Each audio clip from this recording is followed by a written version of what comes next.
Alors écoutez, là, les réponses sont multiples, parce que ça dépend évidemment des fêtes. Il y a les fêtes privées, les fêtes publiques, les fêtes populaires, et même les fêtes religieuses, elles sont multiples.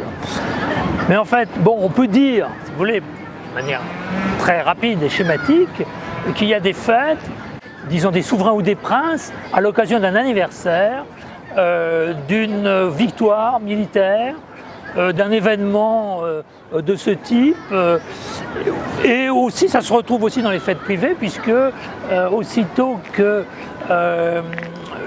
quelqu'un veut faire un cadeau à l'occasion d'un anniversaire, immédiatement c'est l'occasion d'une fête qui peut être effectivement très somptueuse. Donc les occasions sont multiples, disons. Ça désigne en fait un type de divertissement populaire qui existait en Angleterre. C'est pour ça que ça vient de Londres en fait.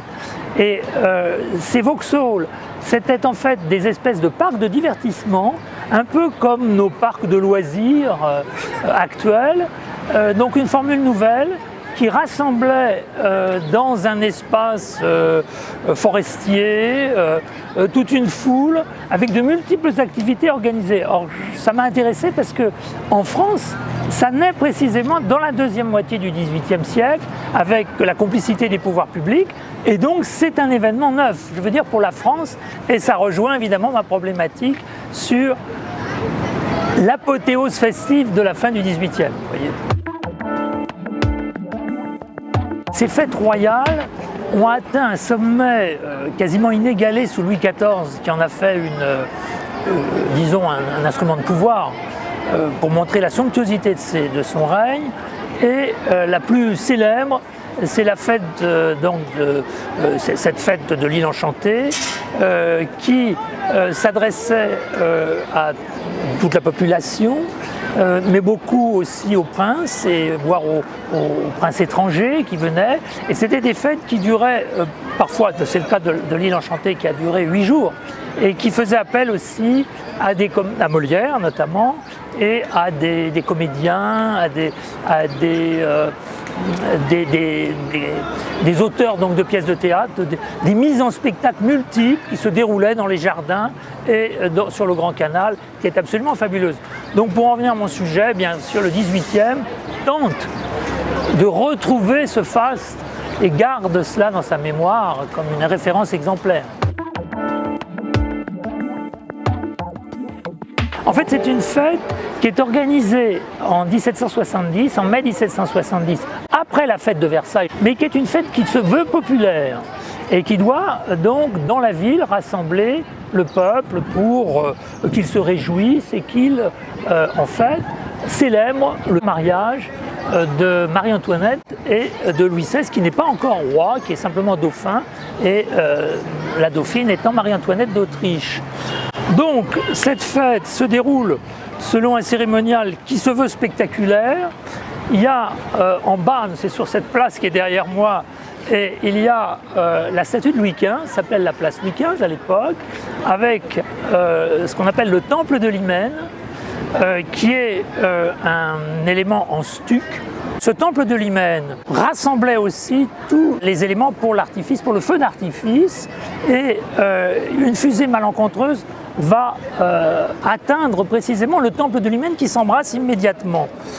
Ce qui est fascinant, c'est que dans un premier temps, la foule ne s'aperçoit pas qu'il s'agit d'un accident, c'est tout à fait symbolique aussi, et prend cet incendie dont elle ne perçoit pas très bien, si vous voulez, la cause, ni même la signification, pour un spectacle supplémentaire.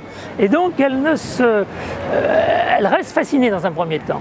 Dans un deuxième temps, quand le feu prend des proportions plus grandes, alors là c'est un vent de panique, et elle se précipite derrière moi, exactement dans la rue Royale, pour échapper évidemment au feu. Et c'est là que, dans sens inverse, arrivent des voitures pour éteindre le feu, et aussi des carrosses.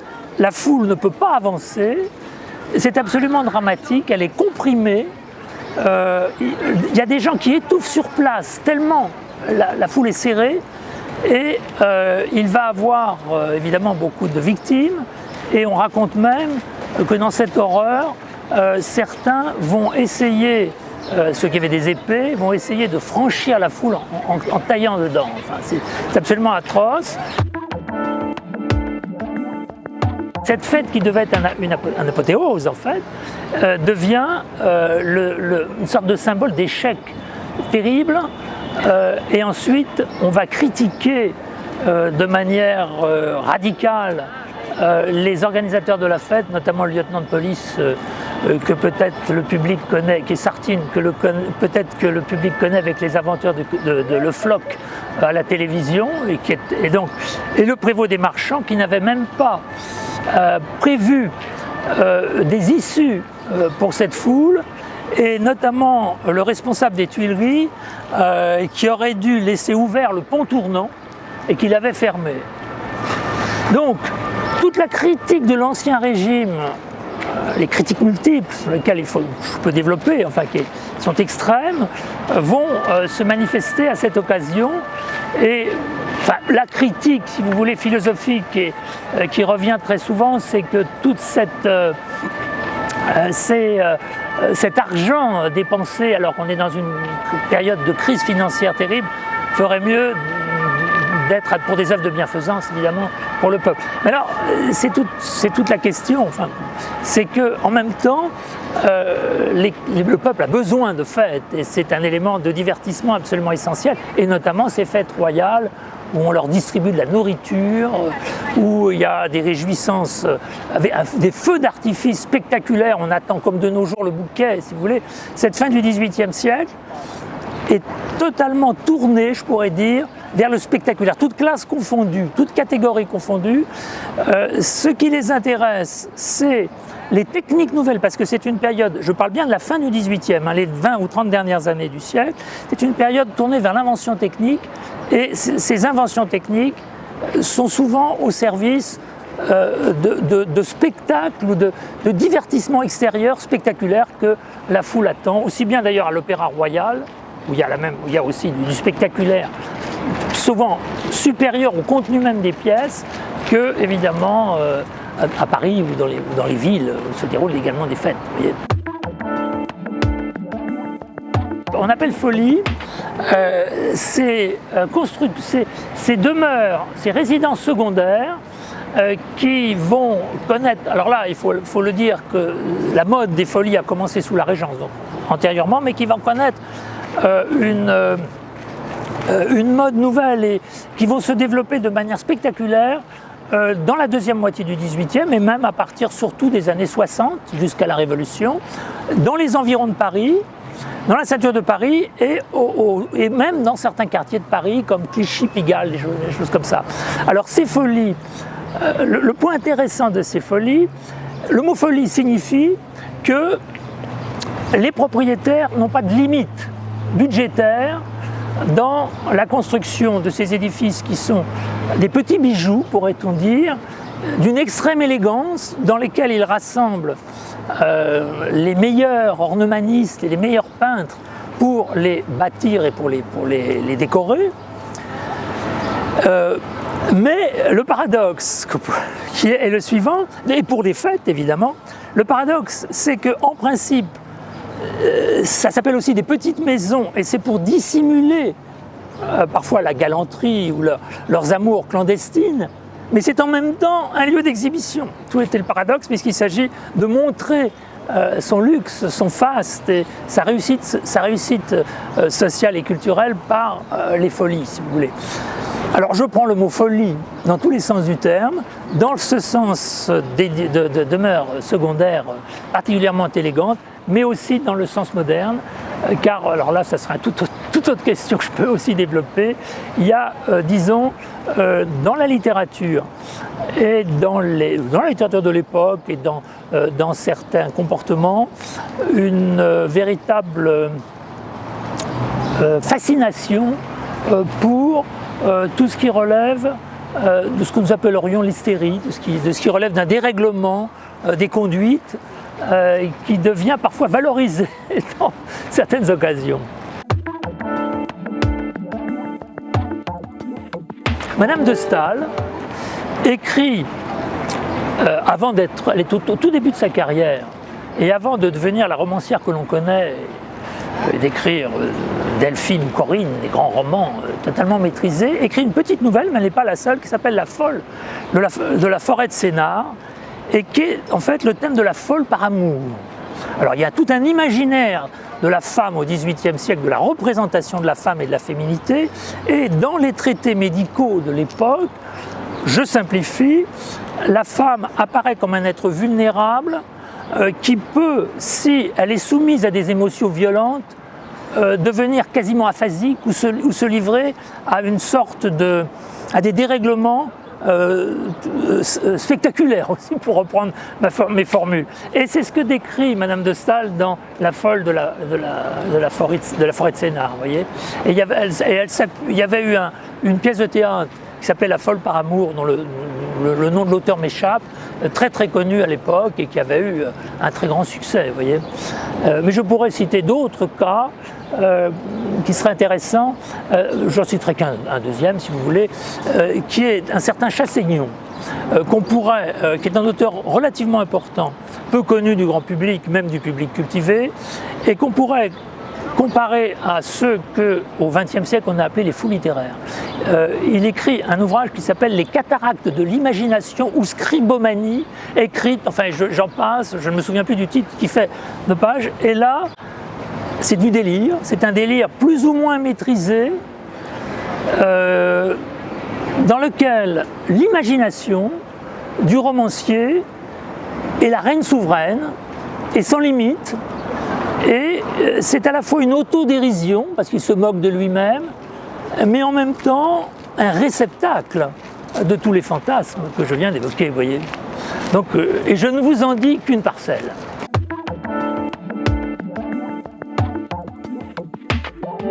Bon, il y a beaucoup de réponses à faire, mais alors d'abord il y en a deux. Il faut faire attention, il faut toujours être très nuancé. Ce climat de folie concerne surtout un milieu social. Il ne faut pas le généraliser à l'ensemble de la société. C'est vraiment les élites mondaines, parisiennes et certaines villes de province, mais ce n'est pas toute la société. Alors, donc, c'est en fait une fuite avec une énergie sans pareil, c'est ça qui est très étrange, dans le divertissement qui, à la limite, finit par oublier le réel et la fiction ou l'imaginaire et le réel finissent par se confondre chez certains, et c'est ça qui est tout à fait fascinant, si vous voulez.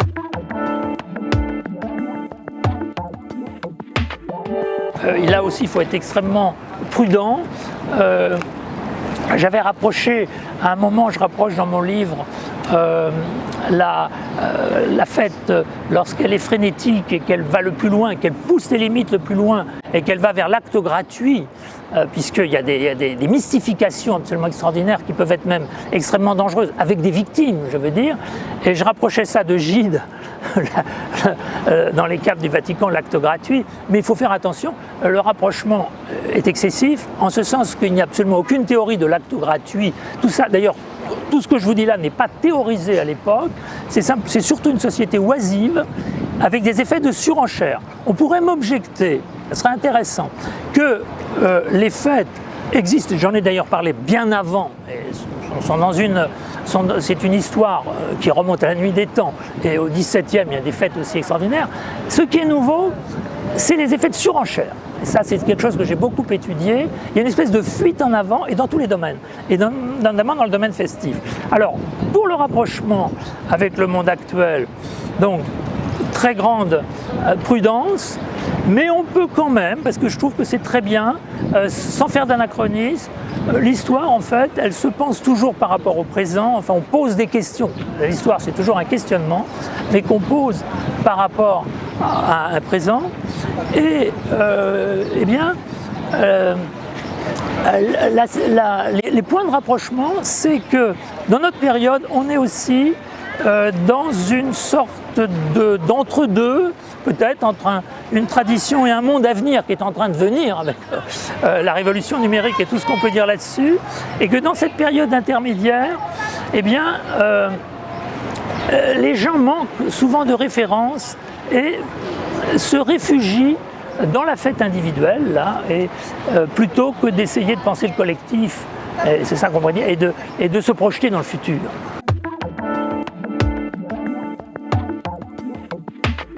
On pense toujours le XVIIIe siècle comme un siècle de réforme, ce qui est tout à fait juste. Enfin, l'affaire nous présente comme une période de réformisme, où toutes les réformes se mettent en place, où la critique de l'Ancien Régime est extrêmement forte. C'est tout à fait juste, je ne remets pas ça du tout en cause. Mais parallèlement à ce désir de réforme et cette projection vers l'avenir, il y a une espèce d'inquiétude qui se met en place et qui dit que nous perdons, il y a une espèce de perte d'une tradition qui est liée souvent par exemple à la langue. Pour prendre un exemple concret, cette période de la fin du XVIIIe, c'est le moment où le latin ne peut plus être la langue universelle. Elle ne peut plus être la langue universelle parce que les nouvelles sciences et les nouvelles techniques qui leur font suite ne peuvent pas se faire en latin. On a beaucoup étudié ça, et alors je pourrais multiplier les exemples. Les savoirs, disons, deviennent de plus en plus techniques, de plus en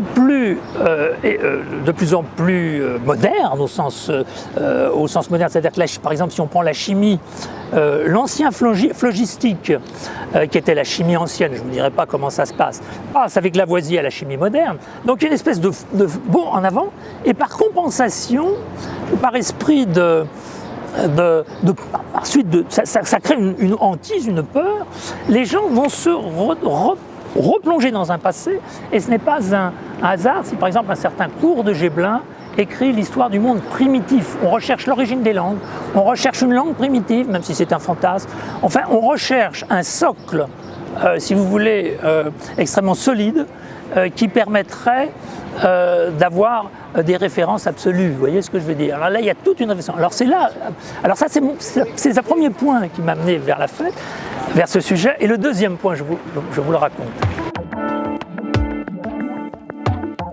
Je suis tombé sur cette anecdote, et vraiment on pourrait faire tout un livre autour de cette anecdote. J'aurais pu d'ailleurs ne faire qu'un livre là-dessus en me limitant aux faits privés.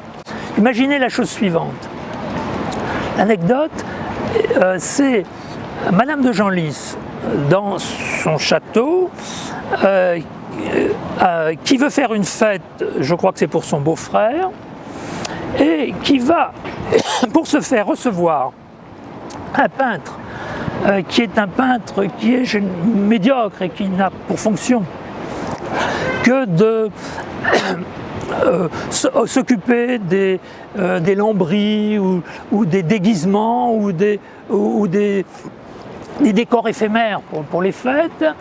Et on décide de se moquer de lui, d'en faire un bouc émissaire et de lui monter un canular. Alors, le canular est le suivant. On le fait venir, on vole ses habits au moment où il va peindre, et on lui dit qu'ils ont été volés par un bandit, et à partir de là, on dit qu'on a retrouvé le ravisseur et le frondeur. On fait venir le peintre en question, on met un faux tribunal. On le juge, on juge le prétendu voleur qui est un comparse.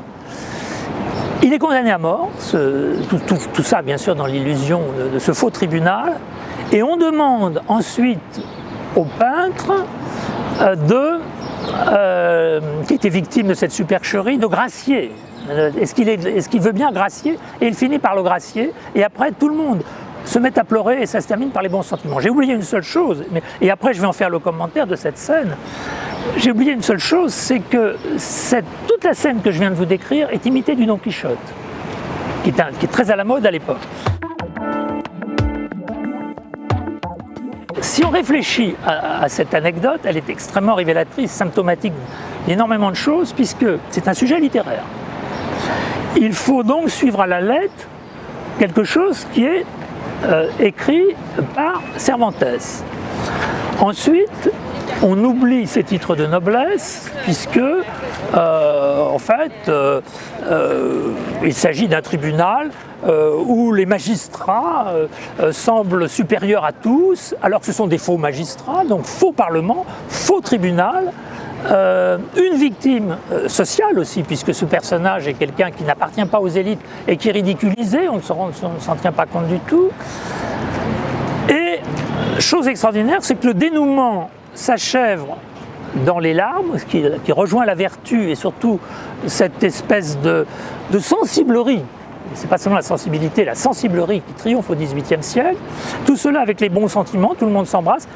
La réalité est complètement occultée. Et ça, c'est fascinant.